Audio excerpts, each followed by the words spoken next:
For a long time now, rumours have been circulating about a remaster/remake of the 2010 classic Red Dead Redemption, and with the recent update of the game's logo on Rockstar's website, the hopes of many became increasingly stronger.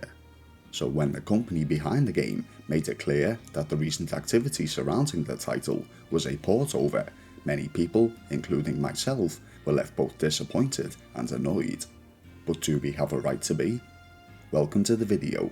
You're listening to Phil of Philby Gaming, and today, as suggested by the title of the video, we're going to be discussing the announcement.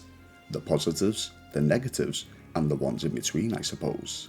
If you enjoyed the video, you all know what to do, and without further delay, let's begin. Upon its release 13 years ago, Red Dead Redemption was an instant hit. It told the tale of redeemed outlaw and gang member John Marston as he chased down his former brothers-in-arms, Javier Escuela, Bill Williamson, and the gang's leader and mentor, Dutch van der Linde. It featured an incredible narrative that took the protagonist across the southern United States and parts of northern Mexico, meeting an array of well-thought-out characters as he hunted down his three former allies. Even though it was released before Red Dead Redemption 2, its setting was some time later, giving us life after the events of 1899. Most will already know the story of the game, but for those who are yet to experience it, I'll refrain from too many story details as to avoid spoilers. Red Dead Redemption was originally on the Xbox 360 and PlayStation 3, and sometime later, thanks to Microsoft's backwards compatibility feature, players of the Xbox One could experience this masterpiece. But up until yesterday, that's as far as it got.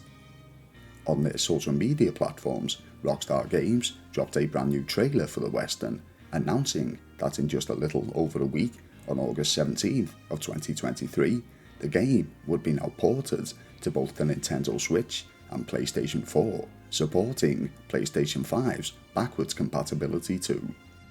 The port over was developed by the UK-based Double 11 Studios, who worked on previous titles such as Fallout 76, the console edition of Rust, Crackdown 3, and Minecraft Dungeons. This isn't the first time that Rockstar Games have handed the responsibility to someone else. In November of 2021, Grove Street Games developed the shambled launch of Grand Theft Auto: The Trilogy. The game was laden with faults, making it unplayable for many. The decision to do this, in people's eyes, was a discredit to Rockstar. People lost a little faith in the company. Although many of the problems have been corrected as of today, should we expect the same rocky start for Red Dead Redemption? Granted, Grove Street Games and Double 11 Studios are two different companies, and I'll certainly not try to tar them all with the same brush, but after the GTA trilogy, it's a tough pill to swallow for people to trust in the judgment of Rockstar Games.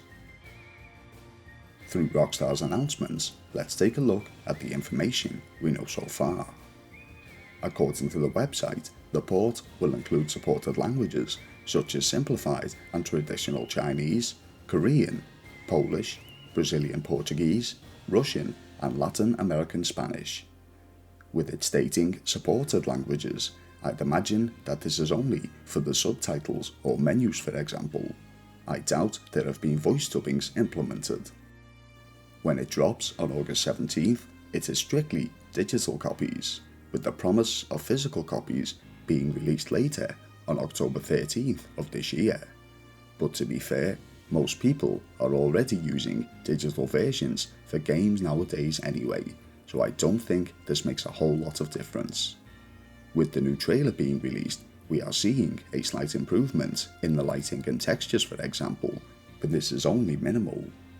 One big thing that people are happy about is that the port comes with the much-loved Undead Nightmare DLC, where they can step into the boots of John Marston as he fights off waves of reanimated corpses. There are a few things that people are certainly not happy about. Firstly, the price. On both the Nintendo and PlayStation Store pages, this 13-year-old port version, not remake or remaster, has a price tag of a whopping $49.99.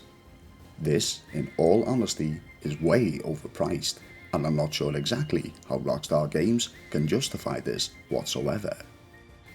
With the game still having 9 days before release, hopefully they'll come to their senses and drop this down to maybe a more feasible $15 or so.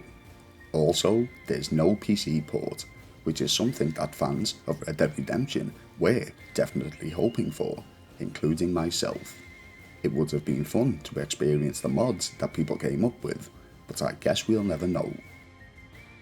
One final thing that gamers may not be a fan of is that there's no mention of the online portion of the game, but considering that they have seemingly given up on Red Dead Online to focus on the cash cow that is GTA Online, this doesn't surprise me in the slightest. Other than that, we don't know much else as of yet. While trying to avoid sounding biased, let's take a look at the perspective of Rockstar Games. Remember, this game was released 13 years ago in 2010, when many players who were later of age to experience Red Dead Redemption 2 would have been a lot younger back then and probably didn't have the opportunity to play this. I'd imagine that in most households it's either Xbox, PlayStation, PC or Nintendo. Not everyone is going to have all of the above, so that alone limited the game's availability to more than 50% of gamers. Following this, players of Red Dead Redemption 2 who never experienced the original are probably very intrigued as to what happened to the Marston family after the epilogue of the 2018 title, so right there is a targeted audience. Most people, assuming that Red Dead Redemption was getting a remaster / remake, were angry at the announcement, but was that really the fault of Rockstar Games? The company never mentioned or even teased a remodeling of the 2010 hit. They just simply updated the game's logo, gave it a new age rating in Korea, and the rest we all just assumed. So, are we our own worst enemy for being angry at something that we just assumed was happening but was never actually in the works? That was certainly not the fault of Rockstar Games.